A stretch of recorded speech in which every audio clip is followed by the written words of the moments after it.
If you're a man and you do any of the following things, you're and look, these are things that most men are actively doing in 2023, so make sure you watch till the end of this video because I can pretty much guarantee you're doing at least one or two of them. Number one, quarantine. And this is not what you think.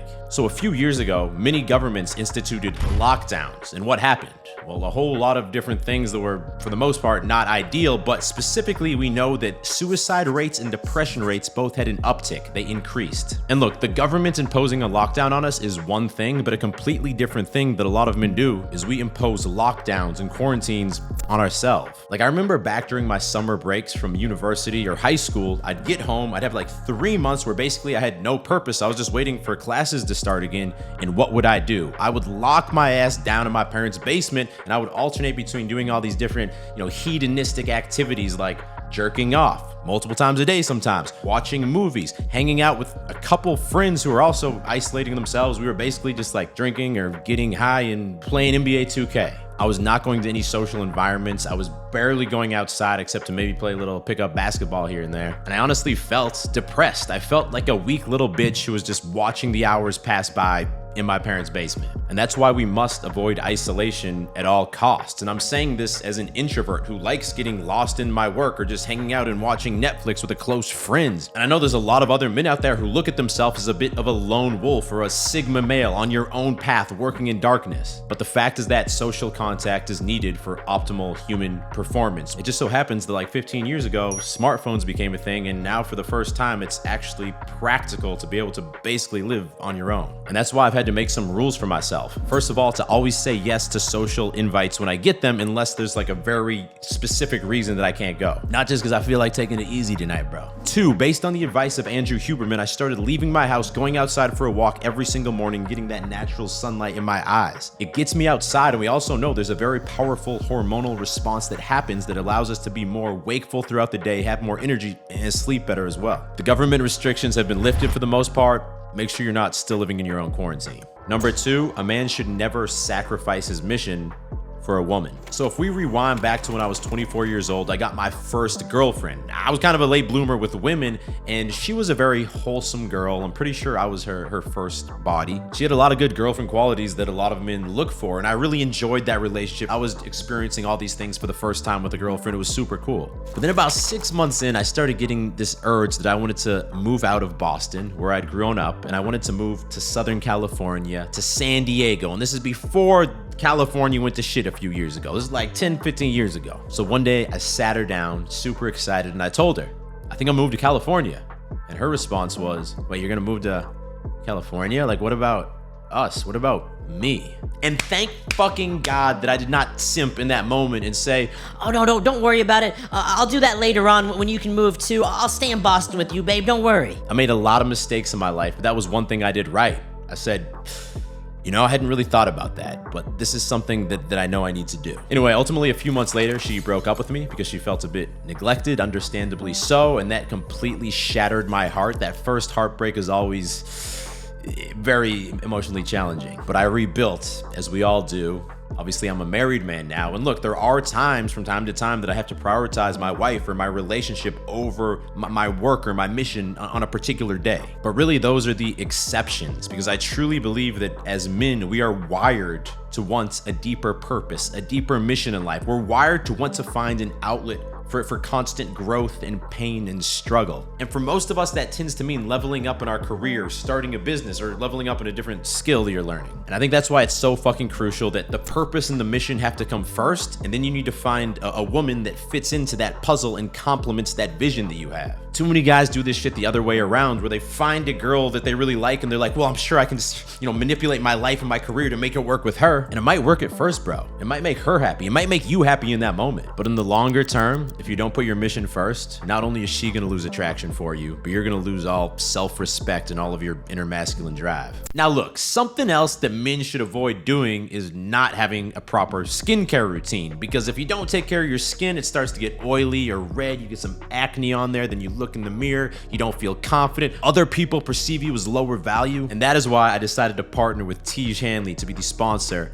of today's video. Tiege Hanley is uncomplicated skincare for men. When you sign up, you're gonna get a box like this that contains a variety of different creams and lotions that have been formulated specifically to work together and give you the clearest, healthiest skin possible. I'd recommend getting started with their level 1 system that has you covered with all of the basics. You got a daily face wash, a morning moisturizer with sun protection, and that's crucial to prevent your skin from getting wrinkly as you age. You got the nighttime moisturizer, as well as a twice per week exfoliating scrub. And look, bro, don't just take it from me. Tiege Hanley has over 5,000 5-star reviews from men across the globe. And because you're watching my video, you know Tiege Hanley is hooking it up. If you click that first link in description, you're gonna get 30% off your first box of Tiege Hanley. Plus, they're gonna throw in a free gift. Do not delay. Click the first link in description to get started with Tiege Hanley today. All right, number 3, never settle down too early. So when it comes to drug addiction, one study found that 91% of people with opioid addictions relapsed after getting sober. That means only 9%, only 1 out of every 10 people stayed sober. But ready, when you compare that to Vietnam veterans, because a lot of the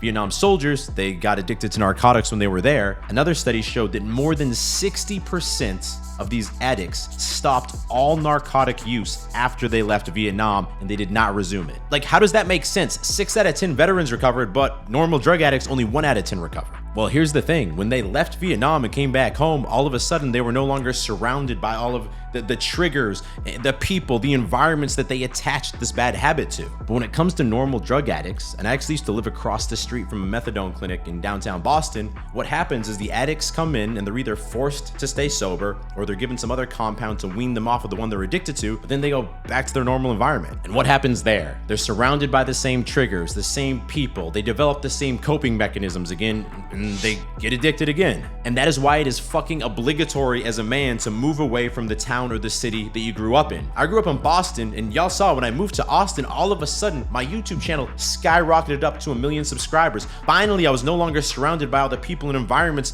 that made me feel like the insecure kid that I was growing up. Because let's face it, during our adolescence, during our teenage years, we tend to all be very insecure, worry a lot what other people think about us. And when we stay in that same environment, we tend to stay in that same mindset. We don't grow past it. And I've seen this with countless men. Max Tuning, he moved away from Northern Virginia down to Texas and quickly launched Sour Strips, which is outselling candy companies like Sour Patch Kids now in places like Target. Jack Hopkins, CEO of Testosterone, he was struggling with different addictions living in the UK, picked up, moved to Vietnam. Now he's 24 years old, making $100K a month. Like, what the fuck? And look, I know it can feel very comfortable just to slide into that first career job with your family nearby and your friends around. You got all that support and it feels so easy and good. But if you do that, you're never going to give yourself a chance to actually grow to your full potential as a man. Number 4, a man should never close his mind. So look, on a biological level, we're always evolving, right? We start out as this little cell, this little embryo, we grow into a baby, then we start making all these gains as a teenager in our early 20s, and then eventually we grow old and we die. Our bodies are always evolving, and I also firmly believe our minds also need to follow that same process. Like our beliefs, our mindsets, our habits, all of these things must continue to change and grow and evolve, or not. Like with a lot of guys, they don't evolve. They think they figured it all out, or they get really comfortable in their routine, and then that's when you establish like, yo, this is the ceiling for my life. I'm just gonna chill here and stay forever till I die. Like I used to think that my morning routine was the best. I'm gonna wake up when I wake up, even if it's a little bit late. I'm gonna take a cold shower and I'm good, bro. I don't need to change it. Then a few months ago, I did this YouTube video trying out Andrew Huberman's science-based morning routine. And all of a sudden I started that morning walk habit and I realized, yo, I've been fucking myself the last, I don't know, 28, 33 years of my life by not doing this. I feel better. I have more mental clarity. This was a clear evolution that I should have done earlier. The point is, I try to do my best to always be open to accepting new information that's presented to me. And I think Joe Rogan's a perfect example of this. Back in 2016, he was a Bernie Sanders supporter who's, you know, more of a socialist Democrat. Now he's starting to come out a little bit more thinking that he hopes Trump wins in 2024, citing that the country was better under Trump than under Biden. Those things seem super contradictory, but if you watch him talk to anyone on his show, he's always just open-minded, ready to listen and analyze new information. We all gotta try and be like Rogan, man. We can't make our minds up about something that, you know, vegetables are bad and meat is good. Women are bad and slimy, they're always gonna cheat on you. Republicans good, Democrats bad. Now, fuck that. You always have to leave at least 1% of your mind open to being changed, because if you're ever 100% certain about something,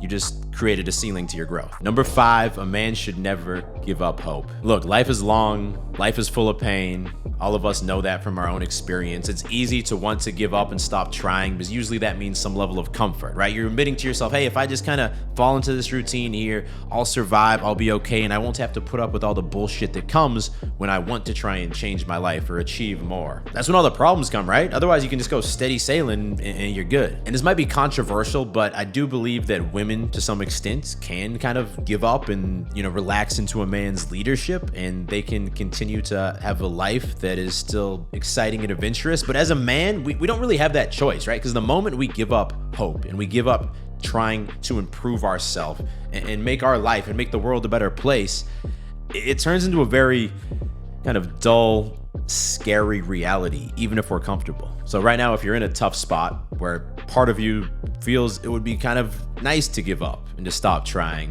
what I would say is make one small positive change to your life, because as soon as you do one thing, the momentum starts to build. It's like when I started doing these morning walks and looking at the sun, all of a sudden after that, I was even more motivated to quit bad habits that I had and to try and adopt more good habits. So even if it feels insignificant, start getting outside at sunrise every day, looking into the sun, walking outside of your house. Maybe that's the key for you to get a little momentum going now. I know it's been very powerful for me. And another crucial step would be quitting porn, which is why I recommend you watch this video next. It's about why desexualizing your brain is a cheat code for men, and it goes into a step-by-step plan how to actually quit and finally give up this bad habit. Click there to watch that now, and if you're new to the channel, click down there to subscribe, because I drop 2 new videos every single week, and you don't want to miss them. I'll talk to you in the next video. Stay beastly.